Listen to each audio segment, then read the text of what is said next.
Okay, so we are on week 2 of our series contemplation. So I'm going to do 3 things today. I wanted to start because it's Ceres, the Earth Mother. Um, you may have come across this called The Blessing of the Mystic Biome by Richard Rudd. I really love this kind of prayer, really. I see it as a prayer, a tuning into Mother Earth. Then I've got a little bit of a presentation, it's quite short, just looking at what Ceres is doing at the moment. And so we're doing this in September 25, and what I'm going to say will run until February 2026. So if you're watching this afterwards, when I say right now, it's like this period of time up until the beginning of 2026. So what she's up to, I think, is really interesting and gives us a flavor of what is available from Ceres right now, that we can then look at our own chart where we have Ceres, and we can bring these two things together in the healing cauldron. So finally, I'll talk a little bit about my own Ceres and how I'm contemplating her. Um, we're all quite good at contemplating stuff here, but so it's just for people to get a flavor of that, and also like anyone who's watching who's new to the asteroids or to the gene keys as well in relation to astrology, just gets a sense of some ideas. I certainly don't hold the way in doing this. I think for me, asteroids is like they knock at my door and they tell me what they want. Um, and many people I know who like work with asteroids, it's like when they want you to know about them, they come along and knock on your door, and their timing is always so incredibly precise, really. It's like quite mind-boggling. Okay, so let's begin with this mystic biome, blessing of the mystic biome. I know a couple of you are possibly driving, so just kind of tune in to this. And if you're not driving, you can close your eyes and let's just take a moment to tune in with our amazing planet spinning through space, dancing with the sun and the moon. We've had this incredible eclipse yesterday on the equinox, this shifting of the seasons into autumn. Most of us will be going into autumn here. And this portal of the eclipse that opens us from the shadow of seriousness, the gift of delight, and the city of ecstasy. So these are Richard Rudd's words. Let's take a breath together.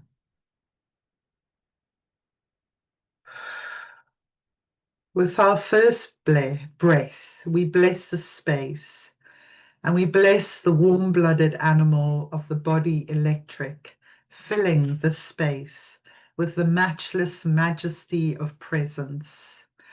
We bless the cool, clean earth beneath our feet and the soft footfalls of our ancestors, their strengths and trials, and the long, dusty lineage of their laughter and tears.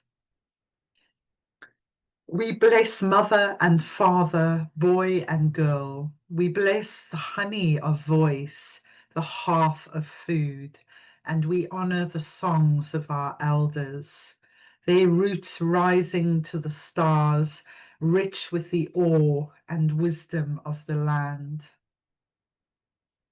Take another breath together.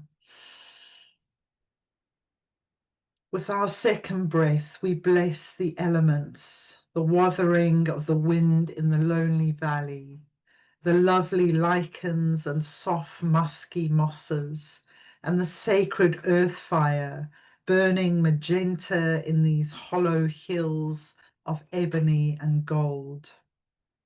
We bless the waters and their beings within and without, and the silent glint of sunlight on the shoals. We bless the distant cloud-capped mountain and the sentinel of stone, the rune script of landscape written in river and rain. And let's take a third breath together. With our third breath, we bless the blossoming of Gaia, the sun-seasoned earth ripened with barley days, the emerald nights of moon-winged moths, and the listless sighing of the seas and the skies, echoing the melancholy of loss. We bless the hearts of birds and their liquid song, and the crest of creation, our eternal dawn. We bless the miracle of animal and all who swim and sing and scurry and scuffle and bite. One day, all will be yours again. We bless the provenance of earth, the dreams of trees, the endless weave of herb, flower, fruit, and fungi, freely given, the soul food of Gaia. With these three breaths, we bless these three, ancestor, animal, and earth, the mystic biome. May our hearts beat together in sacred rhythm. May we be nourishment for the other. May our lives be an eternal offering in love, as we lie entwined and enshrined in perfect devotion to the green law, where the fruits of Gaia are woven into the field of praise. May all beings in this body be blessed. May all beings in this space be blessed. May all beings in this mystic biome be blessed. Wonderful.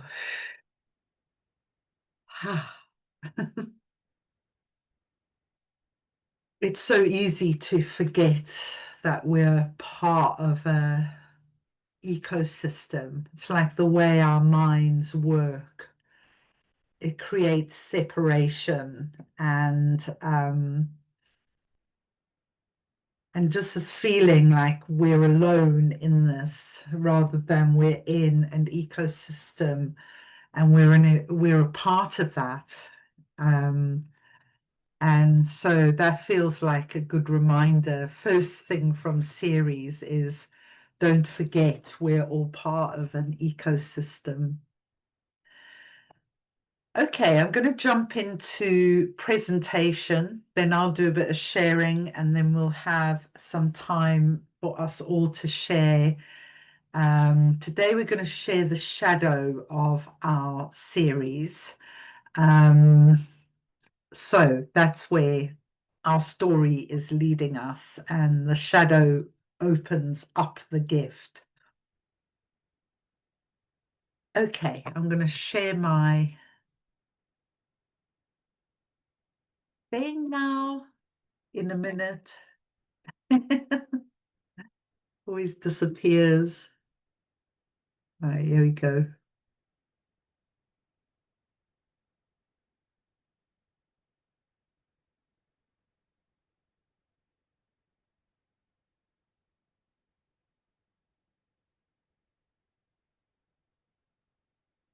Okay, so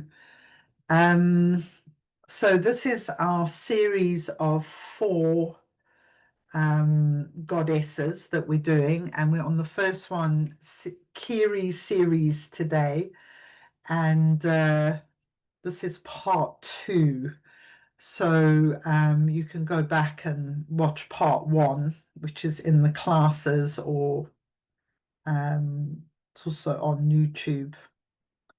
Okay, so today I wanted to focus on what is Ceres actually doing right now, and it was really fascinating to look at that, and it's quite good in a way because I was like, I really wanted to talk also about Saturn and Neptune going back into Pisces. They're both retrograde.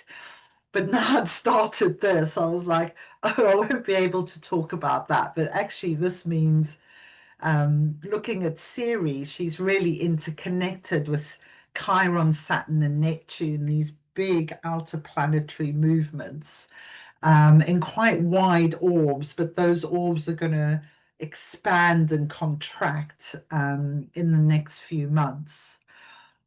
So, as I've alluded to, firstly, with Ceres is the healing of Mother Earth as our planet, like how we trust our planet, how we take care of her, how we receive nurturing from her, and how we give to her, how we honor her in the way we might, in a perfect relationship, honor our human mother. Now, we know that in our times is, it's rare to find that kind of energetic field that hasn't been interfered with and been subject to trauma. So there's usually a lot of healing to do with human mother and child relationships. And Ceres offers that. It offers us some insight into our shadow, into our gifts, as well as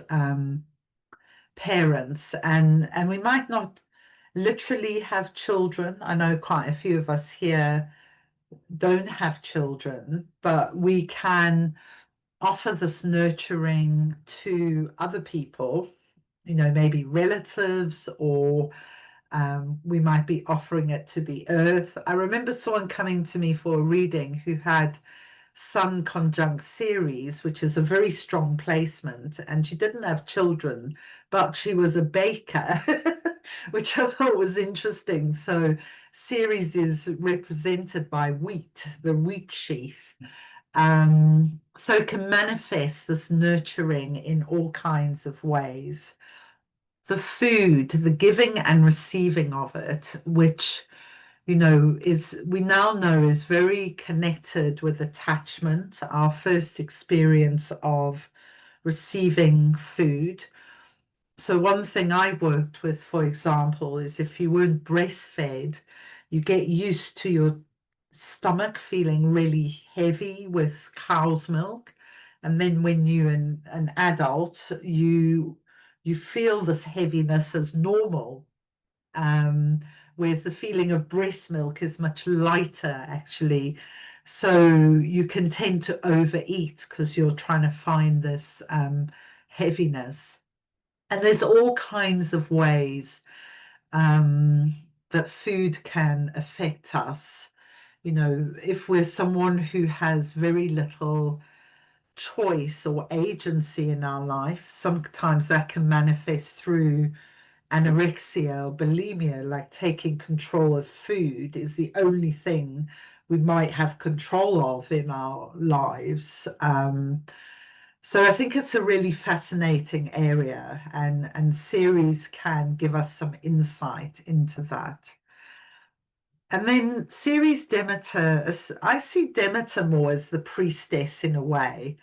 Um, but there's this idea of the earth priestess or the water priestess supporting this the changing biology of the planet. Just release there. um, so yeah, priestesses can help transmute the energies and be at the kind of edge of biological and psychological changes. Okay, so I thought I'd begin with the solar eclipse yesterday.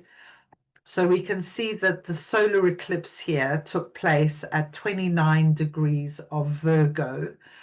The sun and moon are in conjunction, so it's a new moon, and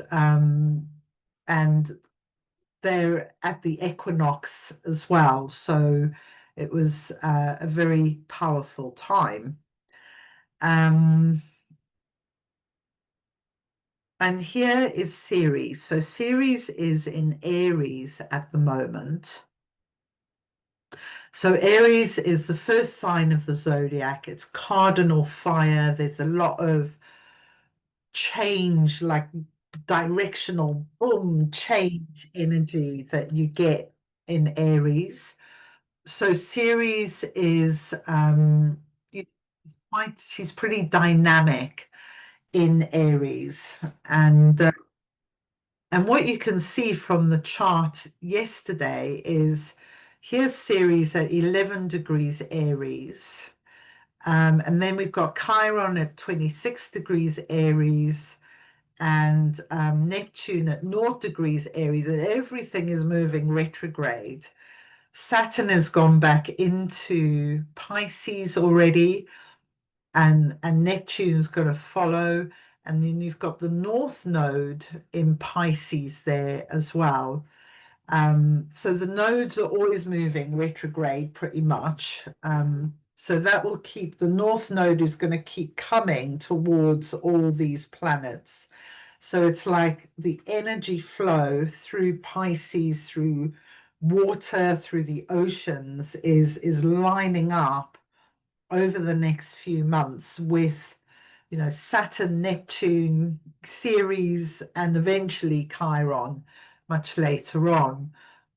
But what's kind of fascinating about Saturn and Neptune, um, so Neptune rules Pisces, it's quite comfortable then, but then you have the oceanic energy coming into Aries, like action, growth, and Saturn in is all about forms, and in the ocean they get dissolved, and the forms. So I feel like this incredible transformation, this pressure, this biological change is really being in part activated by this. But we've also got Pluto in the codon ring of origin. We've got Uranus in Gemini. So we've got these huge planetary energies all buzzing at the same time at the beginning and end of signs. Okay, so yeah, so that's today's chart. Sorry, yesterday's chart.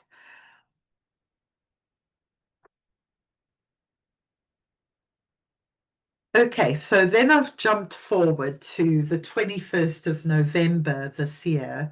So, I said Ceres was going retrograde. So on the 21st of November, Ceres will go direct. By then, she will be at 2 degrees Aries.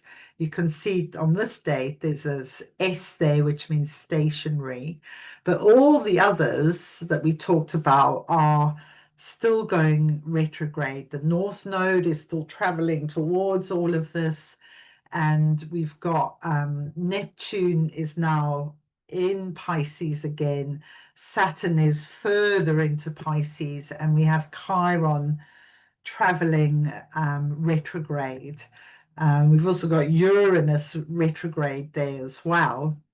Um, so, but Ceres is the first one to turn around. So, what does that mean?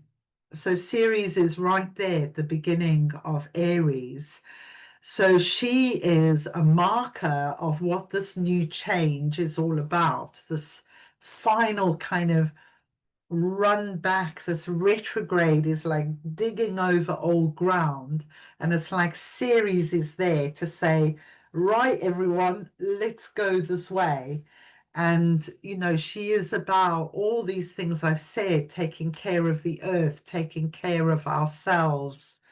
Um, and it feels like we're so polarized at the moment about um, do we just take care of ourselves and forget everyone else? Or is the best strategy going forward to take care of everyone and create a new kind of culture, a new kind of field of synarchy? which is what the universe is supporting. So, but Ceres also is about in Aries is about taking care of self, taking care of this body, this identity is also important, I feel. So that's what's happening in November. Um, seeing if there was anything else. Um, I'm going to go into all that now. There's some other interesting things in here, but not to confuse the matter. Why won't you go forward? Will you go back? Oh, yes. Am I going forward? Okay, so here we go. On the 28th of February 2026, because then I was curious, well, when will Ceres and Chiron meet? So Ceres in relation to Chiron, if we take everything I've said about Ceres and then look at this period, that Chiron is the wounded healer. So there's a portal of healing that is available to us in this period between now and February to heal this mother wound. And what's really interesting is on this day when Ceres and Chiron come conjunct next February, end of next February, at 24 degrees Aries, that we will also, on that exact same day, have Neptune and Saturn going back into Aries, both at 1 degrees Aries. So this is like new beginning, and we've got Chiron conjunct Ceres. So to me, this is saying like Ceres is really important archetype to work with in this last part of the year and the beginning of next year. So if you do have food issues, mother issues, whatever comes up through your gene key, just really give yourself time to be with and open up to the deeper meaning. So we're kind of sharing at the moment, but also see it as, we're sharing now, but it's an unfolding over this next quarter of the year through the autumn and the winter months. Okay, so that's that. And so this final bit, I'll just say a little bit about my gene key for Ceres. So, well, let me give a bit of explanation here. So, Ceres in my chart is at 7 degrees Taurus, and if you translate that into gene keys, it comes up as gene key 24. So Ceres, first of all, in Taurus, and if you know what sign your Ceres in, you might want to say something about that, is Ceres in Taurus is all about, Ceres is like a esoteric new ruler of Taurus and Virgo because it's all about Earth, Taurus. It's the fixed Earth sign. Venus rules Taurus, and it's all about vegetation and plants. And so, yeah, like this morning, I went to get my groceries, and we have a wonderful grocery shop. And I'm at the till with this wonderful woman I absolutely love. We always have conversations, and I'm like, fruit and vegetables are like the best thing on the planet. And she's like, yes, I know they are. So I think that's like my Ceres in Taurus, just absolutely loves food, especially, and like I see vegetables and I'm like, oh my goodness, the earth created this, I'm still in like awe and wonder of it all. So I see that, and I love the earth so much. Those of you in this group will know I'm always on about animals and the sea, and I just think the earth is just like so incredible. And I think that comes from having Ceres in Taurus. I'm just a very earthy kind of person. So then going on to the Gene Key, Gene Key 24, it's the shadow of addiction, the gift of invention, and the city of silence. I haven't got to that one yet. I can see Pat laughing. Anyway, I'm only going to say something about the shadow today. So, um, I had a friend who was a neuroscientist. We did some workshops together, and she said something really interesting to me about addiction. So, if you start an addiction before you're about 17, 18, it's basically hardwired into your brain because the whole brain kind of reboots itself in adolescence. And so, if you're in the addiction, when your brain reboots, then it's very hard to break addictions. And if you start them later on, like in early adulthood, it's still hard to break an addiction, but it doesn't have this level of kind of being completely hardwired into your brain. So when I found this out, I was like quite freaked out because most of the addictions I was living in apartheid South Africa. It was like a reign of terror, really, in my teenage years there.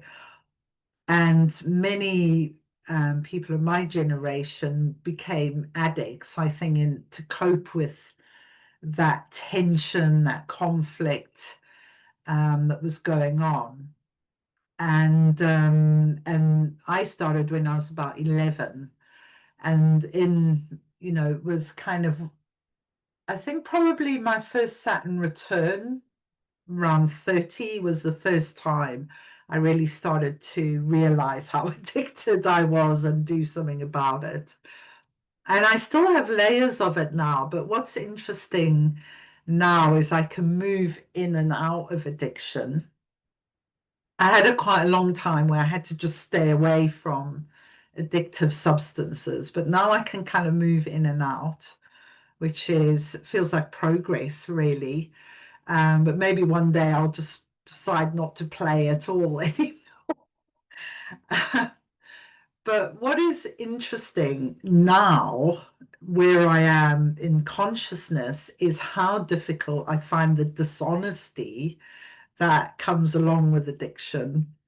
So I was thinking about this. Is it just my addictions? But I think any addiction, there's a level of hiding it from other people in some way, whether it's your children, your parents, your partner, people you don't want to disapprove of. And I find now that dishonesty like so difficult to be in that I stop the addiction. I'd rather stop the addiction than be in the dishonesty. And I see that as huge progress as well. Um, so I think I'm in quite an interesting place with the shadow that I still want to dabble with it. Like it's not of no interest to me at all. And I hope I get to that point sometime in this lifetime. So I want to dabble in it. I feel the addiction, the desire call me, but I can kind of manage it. Um, So yeah, and I've kind of allowed myself to go into addiction this week because of doing it. And then I just found the dishonesty bit was like, oh, excruciating. I can't do it. Can't do the dishonesty anymore. Whereas I think I did that very casually through my 20s, 30s, and well into my 40s. Um, yeah, so that's all I'm going to share on my shadow. So I'm going to stop the recording now. And yeah, we've got I'd say round about 10 minutes each. You don't have to share for that long because that's quite a long time, but you can if you want to.